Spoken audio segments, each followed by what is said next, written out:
ওই পেটা দেখ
সবাই বলেন সুবহানাল্লাহ। মাথাটা হলো তুমি এদিকে যাবো বাবা এই দেখেন আটটা ছিলাম আমি সবার পায়ের নিচে, আর এই খেলার মাঝখানে সবার পায়ের নিচে হাত দেওয়া বললাম। আপনাদের পায়ে তোলা যা কথা, আমি পায়ে তোলা হাত আগেই কথা, শুরু করো সবারই। এই খেলার মাঝখানে কেউ জানাজার পড়বেন না, কেউ জানাজারে দোয়া করবেন না, কেউ জানাজার দিবেন না। আমরা গরিব মানুষ, আমরা হালুয়াঘাট থেকে আসি এক মুঠ পেটে দেয় বাসের জন্য। আজকে আমাদের টাকা পয়সা থাকতো ডিস্ট্রিবিউশন খেলা নিয়ে আইতাম না। এই যে যারা আমি সবার পায়ের নিচে হাত দিচ্ছি, আবার কেউ জানাজার করবেন না, কেউ জানাজারে দোয়া করবেন না, কেউ জানাজার দিবেন না। আমরা গরিব মানুষ, আমরা হালুয়াঘাট থেকে চাকরি এলাকা বাসের জন্য পেটে। যদি আজকে আমার টাকা থাকতো পয়সা থাকতো এই ডিস্ট্রিবিউশন আমি আসতাম না। যারা ইনকাম ছিল তাই জন্য কিন্তু 2-3 বার করে পড়ছে। আমরা যারা আবার কলস দিয়ে দুর্বলতাছি, আমরা বাবা দুঃখ হইতে পারি। খেলাগুলাকে যদি দুর্বলতা দৌড়ছে, এই যে কলসটা মাথায় রাখি আবার দৌড় দেয়, আবার ড্যান্স দেয়।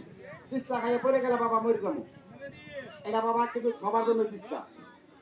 আর এইভাবে দেখাইতেছি আমরা এখন বাসের জন্য। আর আমাদের এভাবে কেউ সার্কেস খেলা কারো ছেলে কারো মেয়ে দিতে চায় না।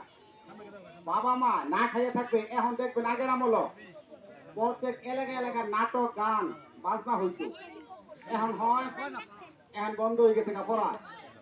এখন আর আমলে একটা মানুষ না খাইয়ে থাকবো, ছেলে গানও দিত না, মেয়ে যাত্রা দিত না।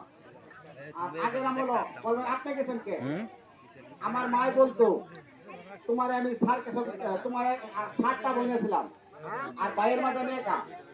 7টা বোনের মাঝে ভাইয়ের মাঝে আমার আম্মা গল্প করতো, এই ছেলে আমার 7টা মেয়ের পরে হয়েছে, এই ছেলে আমি মাদ্রাসা ভর্তি করবো। যখন আমার 7 বছর বয়স, তখন আব্বা আমার গর্ব করতো, আমার অনেক আদর করতো। আগের আমল একটা বাড়িতে যান 5টা-6টা করে মেয়ে ছেলে ভালো হইতো, এক মাস থেকে হইতো। এখন যা বাইন 2 জনের বেশি না, এখন কিন্তু ছেলে মেয়ে 2 জন, আগে 5 জন 7 জন পর্যন্ত হইতো। আর বেশি হয়েছে সেই আমলে আমার মার ঘর থেকে আমরা বোন ছিলাম 7টা, ভাই ছিলাম একা। আমার আব্বা কাজ করতো, ধান কাটা মাটি কাটা কাজ করতো। কাজ করে টাকা পয়সা 30 টাকা 20 টাকা, 1 কেজি চাল কিন্তু 1 কেজি আটা কিন্তু তরকারি কিনা টাকা থাকতো না।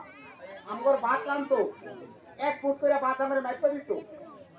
এখন আর পুরা বান্ধবী স্কুলে যা, মায় সকালবেলা ভাত রেঁধে খাওয়ায়, 10 টাকা টিফিনের টাকা দেয়। আর যারা ধনী মানুষ তারা রিক্সা ভাড়া গাড়ি ভাড়া সহ দেয়। বিকালে শুরু করে, বাবা শিকার শুরু করে। আমার ছেলে সকালে ভাত খাইছে, আবার টিফিন করে খাইছে, ভাত খায় না, মায় শিকার শুরু করে। ডাক্তার দেয়, ওষুধ খাওয়া, বড়ি খাওয়া। আমার মা, আমরা ভাতের লেগে প্রতিদিন কাঁদতাম, আমরা ভাতের লেগে কাঁদতাম। এখন আমার মা ছেলেরা ভাতটা খেলে মায় কান্দে, ডাক্তার দেখায়। আর আমরা ভাতের লেগে কাঁদতাম, মা ভাত দাও, মা ভাত দাও, মা ভাত দাও। মা কি করতো, ভাত দিতে পারতো না। আমরা মারে ধরে ধরে কাঁদতাম, কাপড় টেনে ছিঁড়ে আসতাম, ভাতের অভাবে পেটেতে 1 কেজি চালের ভাত রানতো, 10টা বন্ধ পাইতো। আমার তো 2 মুঠ। এখন তো বাড়ি যা ভাত দেয়, সান্তাদা ভাত দেয়। আমার মায় ভাত দিত মুঠ দিয়া 1 ফুট করে ভাত দিত থালি, তখন আঙ্গুর পেট করতো না। তখন আমরা ভাতের লেগে কাঁদতাম। তখন আমার আব্বা মারা যায়। আমার আব্বা মারা যাওয়ার পর তখন আমরা কি করে খাবো? 7টা বোনকে আমার বাবা মারা যায়। বাবা মারা যাওয়ার পর তখন আঙ্গুর কোনো ফ্যামিলির মধ্যে কোনো লোক নাই। তখন আমার বোনে করে পুরা ফ্যামিলি আমার সার্কেসে ভর্তি করে দেয়। বলবেন এখন কয় ভর্তি করে সার্কেসে আমার বেচছে বাতিল লেগিয়া। সার্কেসে নিয়ে বেগা বানাইতো, তেরা বানাইতো, বেগা বানাইতো, আমরা কানতাম আঙ্গরে ছেড়ে দেন, আঙ্গরে ছেড়ে দেন, আঙ্গরে ছাড়ে নাই। আঙ্গরে বেগা বানাইতো, তেরা বানাইতো, মাথার মধ্যে বাইতো, মারি তুলে গাড়ি দিত, আমরা চিৎকার মারতাম, আঙ্গরে ছাড়ে নাই। বলছে ভাত খাবার আইছো, তখন ভাত খাওয়াবো। ভাতের লেগে আমরা কানতাম, আমার বাবা নাই। কিন্তু আমার বাবা নাই, এই জায়গায় আমার বই, যেটারে বাইন জানি সেটা আমার বই। এত গোনা মেয়ে ছেলের মাঝখানে ঋণের ভিতরে ঢুকতেছে, মাটির তলে ঢুকতেছে, আরো খেলা দেখাবো। কিন্তু সে একজন মহিলা মানুষ, কিন্তু সে থাকতে ওই জায়গায় বসে, তার ভাগ্যটা মন্দ। তিনি জীবিত খবর দিব ভাতের লেগে। যদি কারো একটা ছেলে, কারো একটা মেয়ে ভাত খাবার চায়, আরেকটা থেকে হাওলাত করে বাতাম পাই, ছেলে মেয়ে কবর দিত না। কিন্তু আমরা আর বাতের জন্য কবর দিতেছি, পেটের দুঃখে, বাতের জন্য বাবা। আর এই খেলার মাঝখানে আমার এই দুইজন লোকে টাকা দিব না। এই খেলার মাঝখানে আমার দুইজন লোকে টাকা দিব না। বলবেন কোন দুজন? যাদের একটা ছেলে নাই, একটা মেয়ে নাই, এরে বাইন্দা কবরে ঢুকাইলে তার মায়া দয়া লাগতো না। যার একটা মেয়ে আছে, যার একটা ছেলে আছে, বাড়িতে ভাত খাবার চায়, আরেক বাড়ি থেকে ভাত চাইলে না খাওয়ায়, কিন্তু তারপরে কবর দেয় না। একটা গাড়ি আনছি 1,000 টাকা ভাড়া, দুটো মাইক আনছি 500 টাকা ভাড়া। আবার মনে করেন খাউন খরচ আমার 5টা মানুষ আছি, আমাদের খাউন খরচ 1000 টাকা। বৃষ্টি আসে তাহলে আমরা খেলা চালাইতে পারতাম না। আর এই খেলার মাঝখানে যার ছেলে আছে, যার মেয়ে আছে, আমার গাড়ি ভাড়া টাড়ি ভাড়া তোলার পর আমাদের খাবার কিছু টাকা দিতে হবে। আমি সবার কাছে টাকা চাবো না। যার ছেলে আছে আর যার মেয়ে আছে, যার 2টা মেয়ে এটা হলে ফালাইতেন না, যার 4টা ছেলে আছে আমার হলে ফালতেন না। আমার লেখাপড়া করাইতেন, এই মেয়েটা লেখাপড়া করালে 1 লাখ টাকা লাগতো, বিয়া দিলে 1 লাখ টাকা লাগতো। তারপর আমার বাড়িতে বিয়া দিলে টাকা পয়সা খরচ করতেন, আজকে সেটা আমাদের দিতে হইতেছে। আমরা গরিব মানুষ। এই মেয়েটার জন্য, আমাদের জন্য, খাবার জন্য এমন কোন লোক আছেন আমরা 100 টাকা দিবেন মেয়েকে আমরা ভাত খাবার জন্য? আমি 100 টাকা চাইছি ভাত খাবার জন্য, সবার কাছে না। আমি স্যার কাছে আমি ভাত খাবো, ভাত। এত কোন মানুষের মাঝখানে 100 টাকা চেয়েছি।